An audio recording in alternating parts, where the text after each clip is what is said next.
রাইসির মৃত্যু নিয়ে জ্যোতিষীর ভবিষ্যৎবাণী নতুন বিতর্কের জন্ম দিয়েছে।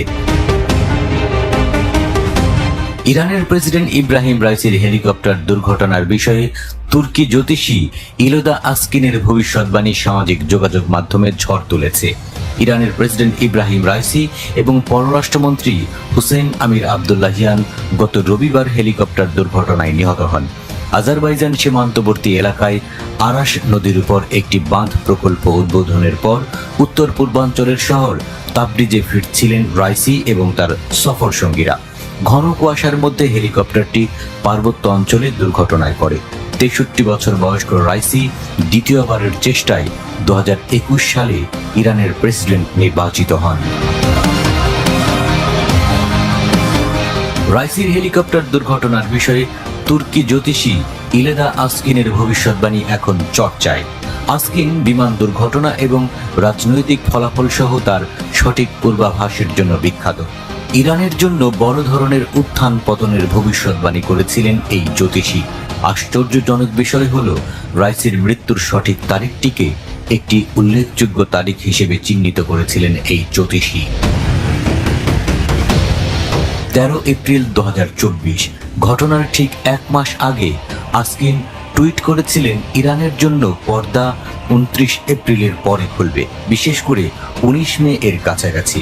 আসল এজেন্ডা তখনই। এই ভবিষ্যৎবাণীতে পরিণত হয়েছিল যখন প্রেসিডেন্ট রাইসি এবং তার পররাষ্ট্রমন্ত্রী হুসেইন আমির আবদুল্লাহিয়ান 19 মে ভবিষ্যৎবাণী করা বিপর্যয়ের দিনে একটি হেলিকপ্টার দুর্ঘটনায় মারা যান। আসকিনের ভবিষ্যৎবাণীর যথার্থতা, বিশেষ করে তারিখের নির্দিষ্টতা, তীব্র আলোচনার সূত্রপাত করেছে। এই জ্যোতিষীর অনুসারী এবং সন্দেহবাদীদের মধ্যে একইভাবে আলোড়ন তুলেছে। একজন ভবিষ্যৎদ্রষ্টা হিসেবে আসকিনের খ্যাতি আরও বাড়িয়ে দিয়েছে। তার পূর্ববর্তী ভবিষ্যৎবাণীও সফল ছিল, যা তুরস্কের 2023 সালের রাষ্ট্রপতি নির্বাচনের ফলাফলের বিষয় ছিল। আসকিনের ভবিষ্যৎবাণী অক্ষরে অক্ষরে বাস্তবে পরিণত হচ্ছে।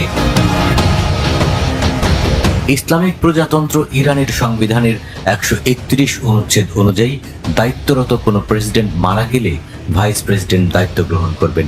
প্রেসিডেন্ট ইব্রাহিম রাইসির মৃত্যুতে সংবিধান অনুযায়ী ইরানের অন্তর্বর্তীকালীন প্রেসিডেন্টের দায়িত্ব নিয়েছেন দেশটির প্রথম ভাইস প্রেসিডেন্ট মোহাম্মদ মুখবার।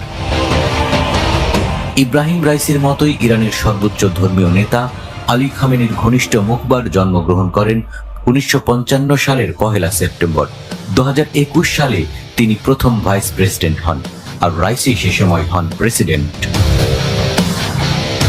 দায়িত্ব পালনরত অবস্থায় কোনো প্রেসিডেন্ট মারা গেলে 50 দিনের মধ্যে নতুন প্রেসিডেন্ট বেছে নিতে নির্বাচন আয়োজন করে থাকে ইরানের 3 সদস্যের একটি পরিষদ। সেখানে প্রথম ভাইস প্রেসিডেন্ট মুখবার ছাড়াও রয়েছেন পার্লামেন্টের স্পিকার ও বিচার বিভাগের প্রধান।